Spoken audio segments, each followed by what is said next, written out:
Που ήρθατε σήμερα εδώ για να παρουσιάσουμε με την παρουσία της τμήματάρχη του Τμήματος Προσόδων του Δήμου Ρόδου της κυρίας Μαρίας Τρουλάκου και του Αντιδημάρχου του κυρίου Γεωργίου Βαρέλη και της Γενικής Γραμματέως του Δήμου Ρόδου της κυρίας Άννας Παρασκευοπούλου και του Αντιδημάρχου του κυρίου Στέργου Παπαστεργή την καινούρια πλατφόρμα που έχει κατασκευάσει ο Δήμος Ρόδου και έχει κατασκευαστεί προκειμένου να μπορεί να εφαρμοστεί η κανονιστική απόφαση που ψηφίστηκε τον Δεκέμβριο του 2024 για τα τέλη καθαριότητας και φωτισμού που ισχύουν από το έτος 2025 και εντεύθεν.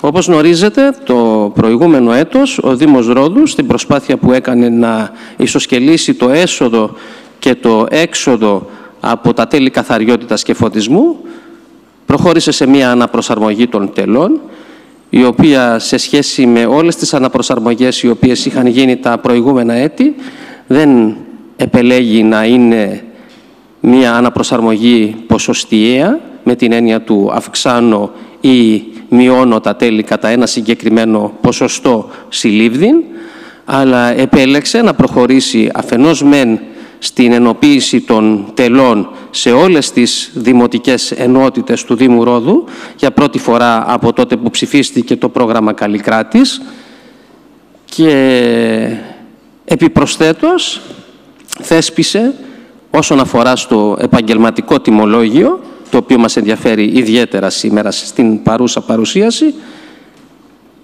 3 διαφορετικές κατηγορίες χρέωσης ανάλογα με τον βαθμό ρύπανσης που προκαλείται από κάθε επαγγελματική δραστηριότητα. Οι 3 αυτές κατηγορίες που έχουν θεσπιστεί είναι οι εξής. Η κατηγορία εκείνη για την οποία τα στοιχεία που έχουμε υπόψη μας θεωρείται ότι είναι αυτή που ρυπαίνει περισσότερο και άρα λοιπόν πρέπει να συμμετάσχει με μεγαλύτερο ποσό χρέωσης στο σχηματισμό της ίσπραξης για τα τέλη καθαριότητας και φωτισμού και είναι αυτή των καταστημάτων υγειονομικού ενδιαφέροντος, των ξενοδοχειακών επιχειρήσεων και των λοιπόν βιοτεχνικών και βιομηχανικών επιχειρήσεων. Στη δεύτερη την ενδιάμεση κατηγορία ομιλούμε για τα εμπορικά καταστήματα κάθε μορφής, είτε είναι καταστήματα πώλησης ένδυσης ή υπόδυσης, ειδών ένδυσης ή υπόδυσης, είτε είναι για καταστήματα πώλησης ειδών δώρου και συναφών προϊόντων. Και η τρίτη κατηγορία είναι η κατηγορία εκείνη η οποία κατά τους υπολογισμούς τους δικούς μας ρυπαίνει λιγότερο, είναι η κατηγορία των γραφείων και των τραπεζών. Αντιλαμβάνεστε όλοι ότι η επιλογή των κατηγοριών αυτών έχει γίνει με γνώμονα το είδος της δραστηριότητας και το γεγονός ότι ανάλογα με το είδος της δραστηριότητας υπάρχει μεγαλύτερη επιβάρυνση στα τέλη καθαριότητας. Και για να μπορέσει τώρα πλέον να εφαρμοστεί η σωστή χρέωση ανά κατηγορία επαγγελματία, ο Δήμος Ρόδου κατασκεύασε μια ψηφιακή πλατφόρμα μέσω της Διεύθυνσης Πληροφορικής, η οποία ψηφιακή πλατφόρμα δίνει την δυνατότητα στην κάθε επιχείρηση και στον κάθε επιτιδευματία να εισέλθει σε αυτήν. Είναι πάρα πολύ απλή η διαδικασία της εισόδου και να δηλώσει την κατηγορία του κωδικού δραστηριότητάς του στην οποία υπάγεται ο κάθε ένας επιτιδευματίας ή η κάθε μία επιχείρηση. Αντιλαμβάνεστε όλοι ότι μία επιχείρηση η οποία ανήκει στη μεγαλύτερη κατηγορία, δηλαδή ένα κατάστημα υγειονομικού ενδιαφέροντος ή ένα ξενοδοχείο, δεν χρειάζεται να μπει σε αυτή τη διαδικασία να δηλώσει ότι υπάγεται στην υψηλή κατηγορία, ούτως ή άλλως είναι η υψηλότερη και άρα λοιπόν εάν δεν γίνει δήλωση από οποιονδήποτε θα χρεωθεί με το κόστος της υψηλής κατηγορίας. Έχει ιδιαίτερο ενδιαφέρον ωστόσο να μπει και να δηλώσει τη δραστηριότητά του ποιος, το εμπορικό κατάστημα, για να χρεωθεί με τα τέλη καθαριότητας και φωτισμού με την μεσαία κατηγορία χρέωσης των 5,5 ευρώ σε σχέση με τα 6,5 ευρώ με τα οποία χρεώνεται το κατάστημα υγειονομικού ενδιαφέροντος και το ξενοδοχείο και βεβαίως αυτός ο οποίος διατηρεί γραφείο ή αποτελεί τραπεζοπιστωτικό ίδρυμα. Άρα λοιπόν ο δικηγόρος, ο γιατρός, ο μηχανικός, ο λογιστής, ο ασφαλιστής, αλλά και οι τράπεζες ή οι ασφαλιστικές εταιρείες ή οποιασδήποτε άλλου είδους εταιρείες παροχής υπηρεσιών και γραφείων εδώ πέρα στη Ρόδο, θα πρέπει και αυτές να εισέλθουν στο σύστημα και να δηλώσουν ότι εντάσσονται στην κατώτερη κατηγορία για να χρεωθούν με το ποσό των 4,5 ευρώ ανά τετραγωνικό μέτρο επιφάνειας που χρησιμοποιούν.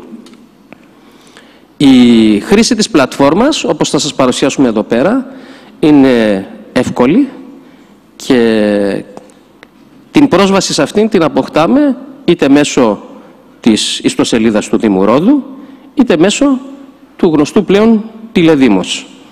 Εισερχόμαστε και από εκεί, σε αυτό το περιβάλλον, μπορούμε πλέον να δούμε ότι υπάρχει μεταξύ άλλων η επιλογή να εισέλθουμε στην πλατφόρμα για να δηλώσουμε τα σωστά τέλη καθαριότητας. Μπροστά σας βλέπετε το ψηφιακό περιβάλλον το οποίο θα εμφανιστεί, αν και εφόσον κάνετε αυτή την επιλογή και μπείτε στην πλατφόρμα. Βλέπετε το λογότυπο του Δήμου Ρόδου και τη δυνατότητα εισόδου που μας δίνεται μέσω των κωδικών του TaxisNet. Πλέον όλες οι επιχειρήσεις και όλοι οι επιτιδευματίες το έχουν υπόψη τους αυτό το γνώριμο πλέον περιβάλλον και παρακαλώ να γίνει η είσοδος ώστε να δείτε πού θα μεταφερθούμε αυτομάτως. Μεταφερόμαστε στο περιβάλλον το γνωστό της ΑΑΔΕ, όπου πλέον μας ζητείτε να γίνει η πιστοποίηση των στοιχείων μας για να συνδεθούμε και μπορούμε να προχωρήσουμε στη σύνδεση αυτή με τα στοιχεία που έχουμε βάλει, είναι τα προσωπικά τα δικά μου.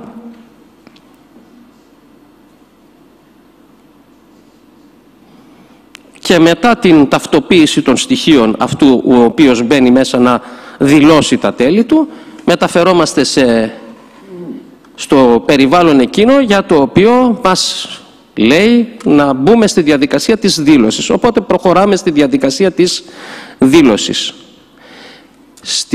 Στο περιβάλλον το συγκεκριμένο, αυτά τα οποία απαιτείται να κάνουμε είναι ελάχιστα και οι επιλογές που έχουμε να κάνουμε είναι πάρα πολύ απλές. Το πρώτο πράγμα που μας ζητείτε να κάνουμε, εγώ το διεκπαιρέωσα σήμερα το πρωί μέσα σε 1 λεπτό, δεν χρειάστηκε τίποτε περισσότερο από 1 λεπτό. Το πρώτο πράγμα που μας ζητείτε να κάνουμε είναι να πληκτρολογήσουμε τον αριθμό της παροχής για την οποία ενδιαφερόμαστε. Το πλέον εύκολο πράγμα, παίρνουμε στα χέρια μας έναν λογαριασμό του παρόχου ηλεκτρικής ενέργειας με τον οποίο είμαστε συνδεδεμένοι, συμβεβλημένοι.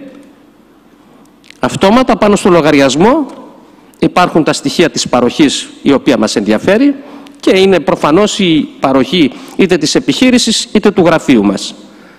Πληκτρολογούμε τα στοιχεία της παροχής και εν συνεχεία μεταφερόμαστε στο επόμενο πεδίο όπου πρέπει πλέον να πάμε και να δηλώσουμε το αφημί του ιδιοκτήτη του χώρου στον οποίο αναφέρεται η παροχή. Αν είμαστε εμείς οι ίδιοι, αν είναι ιδιοκτήτο το ακίνητο, θα βάλουμε τα δικά μας στοιχεία. Αν δηλαδή ο επιχειρηματίας ή ο επιτιδευματίας και ο ιδιοκτήτης, ο κύριος του ακινήτου είναι ένα και το αυτό πρόσωπο, βάζουμε τα δικά μας στοιχεία. Αν όμως μισθώνουμε το ακίνητο στο οποίο δραστηριοποιούμαστε, τότε θα βάλουμε τα στοιχεία του εκμισθωτή. Βάζουμε λοιπόν το αφημί και αυτόματα γίνεται η διασταύρωση των στοιχείων.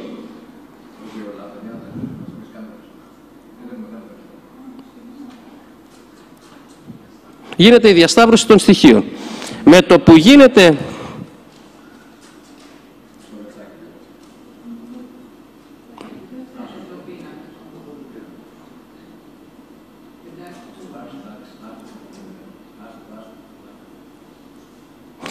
η διασταύρωση των στοιχείων. Εφόσον μέχρι εκεί βλέπουμε ότι δεν υπάρχει κανένα πρόβλημα και πράγματι τα στοιχεία που μας βγάζει είναι τα στοιχεία του εκμισθωτή μας ή είναι τα στοιχεία ημών των ιδίων εφόσον πρόκειται για ιδιόκτητο ακίνητο, προχωράμε μετά και στην τρίτη καταχώρηση που είναι η καταχώρηση του αφημί του ετούντος. Αυτό το αφημί θα είναι το ίδιο εφόσον είπαμε πρόκειται για ιδιόκτητο ακίνητο. Αν όμως πρόκειται για ακίνητο το οποίο το μισθώνουμε, είναι το αφημί πλέον το δικό μας. Τρεις πολύ απλές καταχωρήσεις και η επισύναψη ενός και μόνο αρχείου. Ποιο είναι το αρχείο αυτό? Ένα αρχείο ενός λογαριασμού ηλεκτροφωτισμού αρκούν για να ολοκληρώσουμε τη δήλωσή μας. Με τον τρόπο αυτό, μία επιχείρηση που έχει εμπορικό κατάστημα ή ένας επαγγελματίας ο οποίος λειτουργεί γραφείο έχει προχωρήσει στη σωστή δήλωση των στοιχείων που χρειάζεται να δηλώσει ώστε να υπαχθεί στη σωστή κατηγορία τελών. Την αίτηση που κάνουμε μπορούμε να την αποθηκεύσουμε προσωρινά αν για κάτι δεν είμαστε σίγουροι ή και οριστικά και να την υποβάλουμε εφόσον είμαστε 100% σίγουροι για το περιεχόμενό της. Το αντίγραφο της αίτησης μπορούμε να το κατεβάσουμε και να το αποθηκεύσουμε για να το έχουμε στο αρχείο μας, ώστε πλέον να έχουμε και την απόδειξη ότι υποβάλαμε εγκαίρως και χωρίς καθυστέρηση την αίτηση που χρειάζεται για να υπαχθούμε στις σωστές χρεώσεις.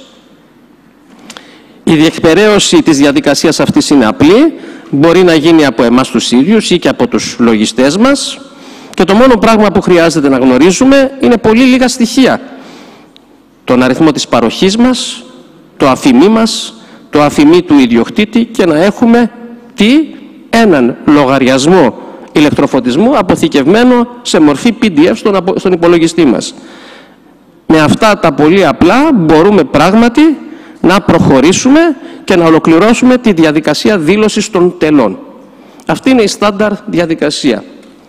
Μπορεί να προκύψουν εδώ πέρα ενδεχομένως εμπλοκές, μπορεί να προκύψουν προβλήματα. Ναι, μπορεί να μας ζητηθεί, αν είναι άγνωστο το email μας στην υπηρεσία, να το καταχωρήσουμε.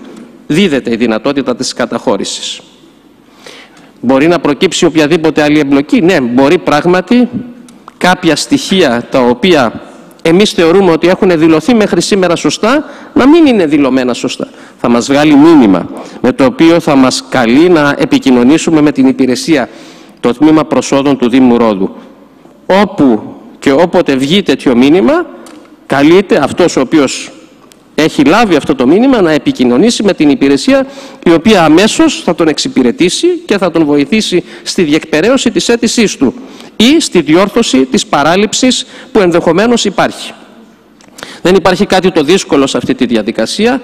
Η διαδικασία αυτή είναι πάρα πολύ απλή και είναι πάρα πολύ εύχρηστη και βοηθάει την υπηρεσία τη δική μας αυτόματα να ενημερώσει όχι μόνο τον πάροχο αλλά και τα αρχεία της σε σχέση με τις χρεώσεις στις οποίες υπάγεται ο κάθε ένας επαγγελματίας. Κάποιες ιδιαιτερότητες τις οποίες θέλω να επισημάνω και να θέσω υπόψη σας είναι οι εξής. Για πρώτη φορά ο Δήμος Ρόδου, εκτός από τη θέσπιση 3 διαφορετικών κατηγοριών με βάση το βαθμό ρύπανσης που προκαλεί μια επιχείρηση και τη θέσπιση 3 διαφορετικών κατηγοριών χρεώσεων, έχει θεσπίσει και ένα περιβαλλοντικό κριτήριο. Ποιο είναι αυτό? Δίνει οικονομικό κίνητρο σε επιχειρήσεις οι οποίες θέλουν και εφαρμόζουν μέτρα μείωσης των απορριμμάτων τους, ώστε από την ενδεχομένως υψηλότερη κατηγορία των 6,5 ευρώ να μπορούν να υπαχθούν στη χαμηλή κατηγορία των 4,5 ευρώ χρέωσης. Δίδεται λοιπόν η δυνατότητα και υπάρχει σχετικό εδάφιο, εάν μιλάμε για μια ξενοδοχειακή επιχείρηση, εφόσον αυτή η ξενοδοχειακή επιχείρηση έχει εντάξει στον εξοπλισμό της τις πρέσες εκείνες οι οποίες οδηγούν στην απομείωση του όγκου των απορριμμάτων του λεγόμενου μπλε κάδου, η επιχείρηση αυτή να μας το δηλώσει και με την δήλωση της συγκεκριμένη ξεκινάει από τον Δήμο Ρόδου η διαδικασία της διασταύρωσης. Εφόσον επιβεβαιωθεί όχι μόνο η προμήθεια αλλά και η χρήση της πρέσας από την ξενοδοχειακή επιχείρηση, αυτομάτως η ξενοδοχειακή αυτή επιχείρηση χρεώνεται πλέον με βάση την χαμηλή κατηγορία και όχι με βάση την υψηλή. Ιδιαίτερα θέλω να επισημάνω ότι για όλες τις δηλώσεις που θα γίνουν μέχρι και τις 30 Έκτου του 2025, οποτεδήποτε και αν γίνουν μέχρι αυτή την ημερομηνία, εάν κάποιος υπάγεται σε χαμηλότερη κατηγορία από αυτή των 6,5 ευρώ, τότε θα λογιστικοποιηθεί η οποιαδήποτε διαφορά από την μεγαλύτερη τυχόν χρέωσή του μέχρι τις 30 Έκτου και το ποσό αυτό είτε θα συμψηφιστεί είτε θα επιστραφεί στον επιχειρηματία ή επιπτηδευματία. Για οποιαδήποτε ωστόσο δήλωση στοιχείων γίνει μεταγενεστέρως, δηλαδή από 1/7 και έπειτα, στις περιπτώσεις αυτές θα λαμβάνεται υπόψη για την αλλαγή της χρέωσης το χρονικό διάστημα των 30 ημερών από την υποβολή της δήλωσης. Αυτό το χρονικό διάστημα είναι το εύλογο εκείνο χρονικό διάστημα που χρειάζεται η υπηρεσία από μια μεταγενέστερη δήλωση προκειμένου να ολοκληρώσει τη διεκπεραίωση της αίτησης και την ενημέρωση του παρόχου. Στις περιπτώσεις αυτές η χρέωση πλέον η μειωμένη θα γίνεται από την πάροδο μηνός από τότε που έγινε η δήλωση από τον επιχειρηματία ή επιτηδευματία. Έστω δηλαδή ότι κάποιος τον Αύγουστο μήνα ή τον Σεπτέμβριο μήνα αποφασίζει έτσι να ιδρύσει μια επιχείρηση και να ανοίξει ένα γραφείο ή ένα κατάστημα και έρθει στις 30 Αυγούστου και μας κάνει τη δήλωση ότι λειτουργεί ένα κατάστημα και άρα λοιπόν θα πρέπει να χρεωθεί με τα 5,5 ευρώ και όχι με τα 6,5, ή λειτουργεί ένα γραφείο και άρα λοιπόν θα πρέπει να χρεωθεί με τα 4,5 ευρώ και όχι με τα 5,5 ή τα 6,5. Αυτός που θα μας κάνει την αίτηση στις 30 Αυγούστου θα αρχίσει να χρεώνεται με τα μειωμένα τέλη της κατηγορίας του από τις 30 Σεπτεμβρίου και έπειτα. Ή δεύτερο παράδειγμα, μια ξενοδοχειακή επιχείρηση αποφασίζει στις 30 Αυγούστου να αγοράσει και να εγκαταστήσει πρέσα για να μειώσει τον όγκο των απορριμμάτων της. Εάν μας το δηλώσει στις 30 Αυγούστου, εμείς εντός 30 ημερών οφείλουμε να διασταυρώσουμε την ύπαρξη της πρέσας και τη λειτουργία της και εντός του ιδίου χρονικού διαστήματος των 30 ημερών να ενημερώσουμε και τον πάροχο ότι πλέον αυτή η ξενοδοχειακή επιχείρηση δεν εμπίπτει στην κατηγορία χρέωσης των 6,5 ευρώ, αλλά εμπίπτει στην κατηγορία χρέωσης των 4,5 ευρώ. Συνολικά και πρωτού μπω στη διαδικασία ή πρωτού μπούμε στη διαδικασία να απαντήσουμε στις οποιασδήποτε ερωτήσεις σας, να θέσουμε υπόψη σας τα εξής. Αυτό είναι το πρώτο βήμα προσαρμογής της κανονιστικής απόφασης των τελών καθαριότητας και φωτισμού του Δήμου Ρόδου προς τις σύγχρονες απαιτήσεις της εποχής μας. Είναι ένα πρώτο βήμα, δεν θα είναι το τελευταίο. Ο σκοπός είναι κάποια στιγμή να μπορέσουμε να μην έχουμε κάθετους, να μην έχουμε οριζόντιους συντελεστές χρέωσης, αλλά οι συντελεστές χρέωσης να προσήκουν, να ταιριάζουν και στην περιοχή στην οποία βρίσκεται το ακίνητο, με γνώμονα την επιβάρυνση που προκαλεί στο όλο σύστημα, αλλά και στην πραγματική παραγωγή σκουπιδιών που επίσης οδηγούν σε αντίστοιχη και ανάλογη, θα πρέπει να οδηγήσουν σε αντίστοιχη χρέωση και χρέωση των τελών. Δεν μπορούσε αυτό το βήμα να γίνει ταυτόχρονα με την πρώτη τροποποίηση της κανονιστικής, γιατί πέρσι έπρεπε απλά να μπούμε στη διαδικασία να εφαρμόσουμε τις επιταγές του Καλλικράτη. Μπορεί να το κάναμε ως Δήμος Ρόδου με καθυστέρηση 14 ετών από τότε που θεσπίστηκε το πρόγραμμα Καλλικράτης. Θεωρήσαμε ωστόσο ότι αυτό είναι υποχρέωση δική μας να προχωρήσουμε σε αυτή την ομογενοποίηση των συντελεστών για να μπορέσει επιτέλους να δει ο Δήμος Ρόδου και ποια είναι η απόδοση του προγράμματος Καλλικράτη, γιατί μπήκε στη διαδικασία για πρώτη φορά όσον αφορά στα τέλη να το εφαρμόσει. Ωστόσο γνωρίζουμε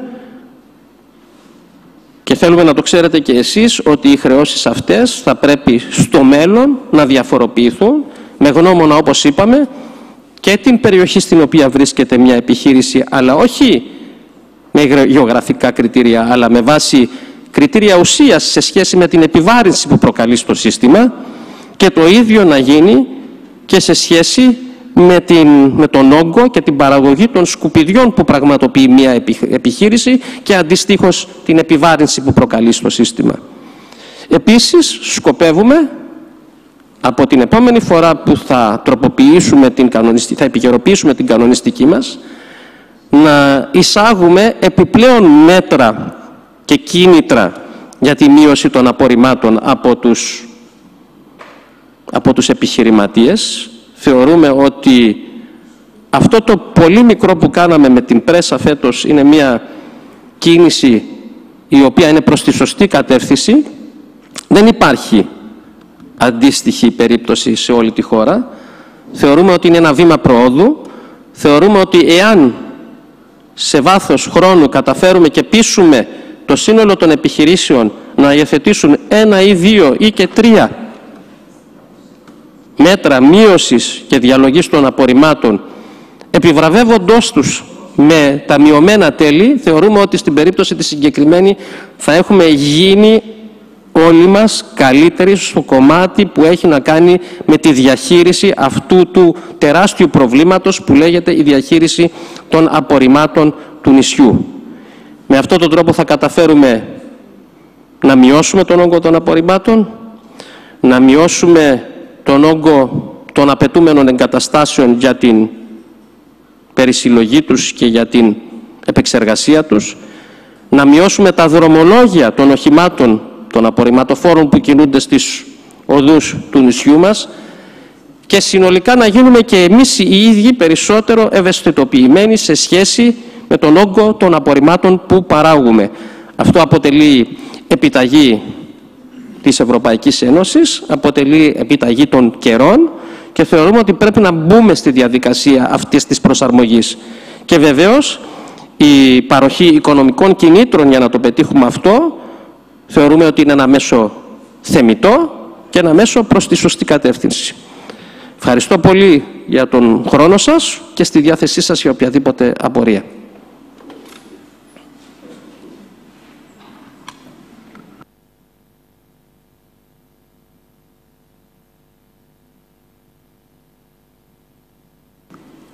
Αν ήμουν τόσο κατατοπιστικός και τόσο επαρκής σε αυτά που σας είπα, δεν έχω πρόβλημα να μην απαντήσω καμία ερώτηση ή οποιαδήποτε απορία. Οποτεδήποτε πάντως θέλετε, στη διάθεσή σας, είτε σήμερα είτε και οποιαδήποτε άλλη στιγμή. Ελάτε, ελάτε.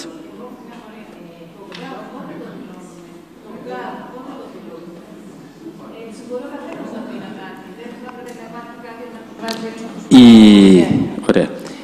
Η υπηρεσία έχει ήδη τη δυνατότητα να επιβεβαιώσει τον κωδικό αριθμό δραστηριότητας σε σχέση με τον οποιονδήποτε επιχειρηματία, επιτιδευματία, ο οποίος δηλώνεται. Έχει τη δυνατότητα. Γι' αυτό δεν μπαίνει στη διαδικασία να δηλώσει τον κωδικό αριθμό δραστηριότητας ο ιδιώτης. Έχουμε τη δυνατότητα άντλησης των στοιχείων. Είναι ήδη περασμένο μέσα. Είναι ήδη περασμένο και πλέον οι δυνατότητες διασύνδεσης που δίδονται με το ελληνικό δημόσιο είναι τέτοιες που μας δίνουν τη δυνατότητα πράγματι να αντλήσουμε τον κύριο κωδικό αριθμό δραστηριότητας για κάθε επιχείρηση. Το ζητούμενο δεν είναι τόσο πλέον στο κομμάτι το δηλωτικό, πώς θα διασταυρώσουμε ότι μας δηλώνει το σωστό. Έχουμε τη δυνατότητα της διασταύρωσης. Αυτό το οποίο θα πρέπει εμείς να κάνουμε και θα το κάνουμε σε ένα επόμενο στάδιο είναι να κάνουμε ποιοτικούς ελέγχους. Δηλαδή, αυτός ο οποίος μας δηλώνει έναν συγκεκριμένο κωδικό αριθμό δραστηριότητας ενασκεί πράγματι αυτή τη δραστηριότητα ή είναι ο κωδικός αριθμός δραστηριότητας ο κύριος άλλος σε σχέση με αυτόν ο οποίος αφορά σε μια συγκεκριμένη παροχή. Αυτό δεν μπορεί να προκύψει από ένα οποιοδήποτε δηλωτικό στάδιο. Αυτό απαιτεί αυτοψία και έλεγχο στη συγκεκριμένη επιχείρηση. Το ίδιο θα συμβεί και με περαιτέρω στοιχεία τα οποία πρέπει να δηλωθούν εν καιρό. Δεν θέλουμε να το θίξουμε ιδιαίτερο σήμερα, σας το λέω εσάς. έχουμε υπόψη μας ότι τα τέλη καθαριότητας και φωτισμού, με τον τρόπο που υπολογίζονται και εισπράττονται μέχρι σήμερα, δεν ακολουθούν 100% τις επιταγές του νόμου.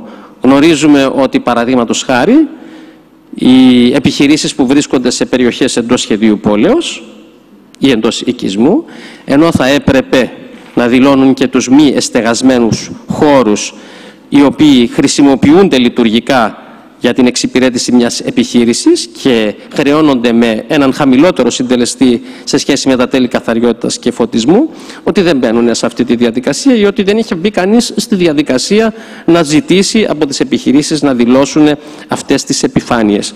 Αυτό είναι κάτι το οποίο θα έρθει σε μια επέκταση που θα γίνει της παρούσας πλατφόρμας και σε ένα δεύτερο δηλωτικό στάδιο, το οποίο ευελπιστούμε ότι θα λάβει χώρα μέσα στο δεύτερο εξάμηνο του 2025.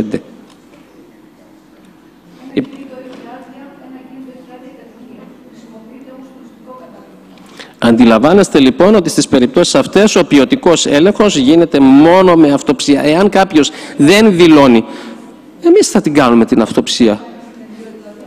Εμείς θα θεσπίσουμε συνεργεία ελέγχου, γιατί πράγματι, ναι, υπάρχει. Δεν θεωρώ ότι πλέον τη σημερινή εποχή υπάρχουν πάρα πολλές επιχειρήσεις οι οποίες δεν θέλουν να περάσουν στα έξοδά τους το επαγγελματικό τιμολόγιο του ρεύματος και άρα λοιπόν δεν έχουν μπει στη διαδικασία να δηλώσουν ως επαγγελματικό τον λογαριασμό που έχουν και πληρώνουν τον πάροχό τους σε κάποιο ακίνητο. Δεν θεωρώ επίσης ότι είναι πάρα πολλές εκείνες οι επιχειρήσεις οι οποίες δεν χρειάστηκαν να κάνουν μια οποιαδήποτε μεταβολή στο Μητρό ή οπουδήποτε αλλού τα τελευταία 15-20 χρόνια και άρα λοιπόν δεν έχει γίνει ήδη ο έλεγχος αυτός στον οποίο αναφέρεστε. Θεωρώ ότι είναι πολύ μικρός ο αριθμός αυτών των επιχειρήσεων και εκεί όπου πράγματι διαπιστώσουμε ότι υπάρχει απόκλιση θα πρέπει να κάνουμε επιτόπιους ελέγχους. Συνολικά όμως το ελληνικό δημόσιο στο κομμάτι αυτό και στις δηλωτικές διαδικασίες έχει προοδεύσει πάρα πολύ τα τελευταία χρόνια. Οποιοσδήποτε έχει επιχειρήσει να ιδρύσει μια επιχείρηση, ένα γραφείο ή να μετεγκατασταθεί και να προχωρήσει δηλαδή στη διαδικασία της μεταβολής στο Μητρό, έχει διαπιστώσει ότι του έχουν ζητηθεί ήδη όλα αυτά τα στοιχεία, τα έχει ήδη προσκομίσει αυτά τα στοιχεία και έχει ήδη γνωστοποιήσει στις υπηρεσίες αυτά τα οποία θα πρέπει να έχουν υπόψη τους για να υπολογίσουν σωστά τα τέλη καθαριότητας και φωτισμού. Θα υπάρξουν περιπτώσεις όπου θα χρειαστεί η αυτοψία και ο έλεγχος, εννοείται. Βεβαίως, βεβαίως, βεβαίως.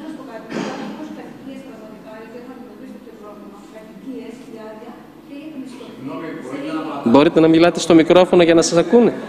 Ναι. Μπορείτε να το κάνετε. Θα μην πατήσετε λίγο να περιμένετε λίγο.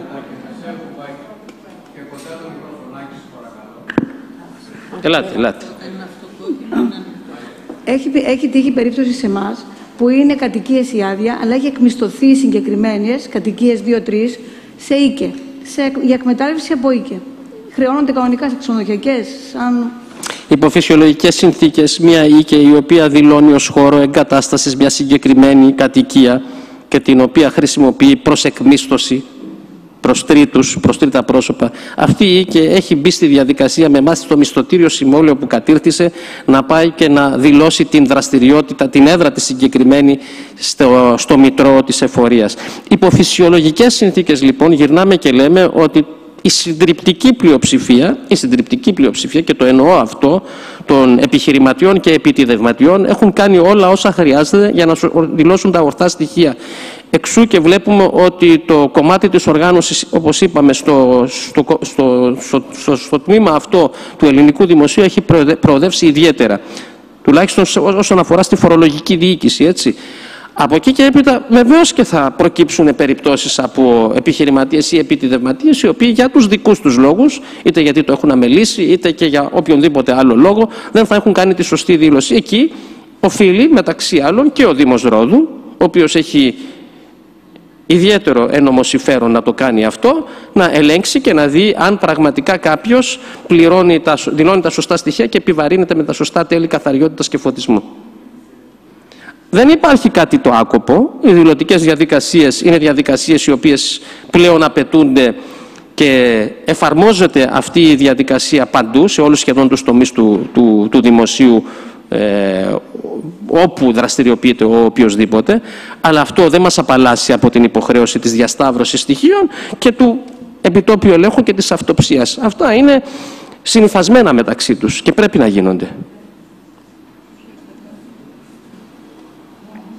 Με επιτρέπετε? Βεβαίως. Κώστας Πανός, είμαι ο πρόεδρος του Εμπορικού Συλλόγου. Εάν υπάρχει η δυνατότητα άντλησης τόσων στοιχείων, γιατί αυτές οι φόρμες δεν είναι προσυμπληρωμένες? Αν υπάρχει δυνατότητα της άντλησης όλων αυτών των στοιχείων, για ποιο λόγο οι φόρμες δεν είναι προσυμπληρωμένες και δεν ισχύει αυτό? Θα πρέπει, δηλαδή, κάθε επιχείρηση. Ξέρετε ότι έχουμε να κάνουμε πάρα πολλά πράγματα στις επιχειρήσεις. Έχουμε φορτώσει τους λογιστές, όχι του κόκορα μόνο, και πολλά ακόμα παραπάνω. Οπότε, γιατί θα έπρεπε να γίνει αυτό? Να σας πω. Υπάρχουν κάποια πράγματα τα οποία μπορούμε να τα αντλήσουμε και κάποια όχι. Δεν μπορούμε, παραδείγματος χάρη, να αντλήσουμε τα στοιχεία του παρόχου αυτή τη στιγμή μόνο με το αφημί. Πρέπει να τα συνδέσουμε. Όπως επίσης δεν μπορούμε να αντλήσουμε το στοιχείο εκείνο. Τα στοιχεία του παρόχου πού? Δεν έχουμε πρόσβαση εμείς στα στοιχεία του παρόχου από την εφορία. Εμείς μπορούμε να κάνουμε επιβεβαίωση συγκεκριμένων στοιχείων. Εσείς μπορεί να το δηλώνετε. Εμείς μέσω της αντίστοιχης, μέσω του Hub, του Ελληνικού Δημοσίου, έχουμε τη δυνατότητα να αντλήσουμε συγκεκριμένο εύρος στοιχείων, όχι όλα τα στοιχεία. Όπως επίσης, αυτό το οποίο δεν μπορούμε να αντλήσουμε είναι ένας πάροχος, ένας επιτιδευματίας ή επιχειρηματίας, αν σε μια συγκεκριμένη παροχή ασκεί την κύρια δραστηριότητά του ή οποιαδήποτε άλλη. Αυτό είναι κάτι το οποίο επίσης δεν μπορούμε να το αντιλήσουμε. Αυτό είναι κάτι που πρέπει να διασταυρώσουμε εμείς. Πάντως, τη δική μας βοήθεια θα την έχετε, έτσι ως επόμενων ημερών θα βγάλουμε ένα δελτίο τύπου, θα τρέξουμε μια καμπάνια. Το ξέρω ότι την έχουμε και την είχαμε από την πρώτη μέρα, το έχω υπόψη μου. Και λίγο να είμαι λίγο απολογητικός, δεν έχουμε πάντα το χρόνο να μπορούμε να βρισκόμαστε και να συνεργαζόμαστε με τους φορείς όπως θα το θέλαμε.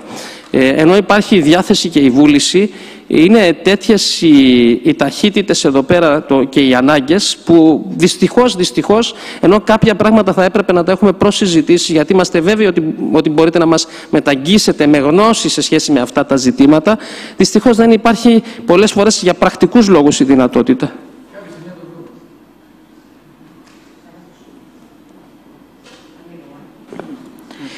Για τις ξενοδοχειακές, σε περίπτωση που έχουν πρέσα, θα γίνεται επιτόπιος έλεγχος για να το επιβεβαιώσετε σωστά? Θα εμπίπτουμε όμως στη χαμηλή χρέωση ώσπου να γίνει ο επιτόπιος έλεγχος, γιατί θεωρώ ότι δεν θα γίνεται και άμεσα. Εφόσον κάποιος δηλώσει μέχρι και τις 36 τα στοιχεία του, η χρέωση θα πάει μέχρι και αναδρομικά μέχρι από 1η του 2025. Ναι, εννοείται. Ναι, εννοείται.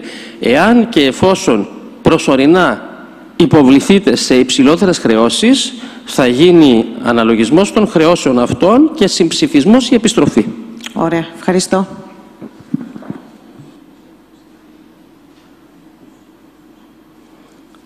Κάποιος από εσάς, κύριε Βαρέλη? Καλά δεν τα πάμε. Λοιπόν, να σας ευχαριστήσω πολύ.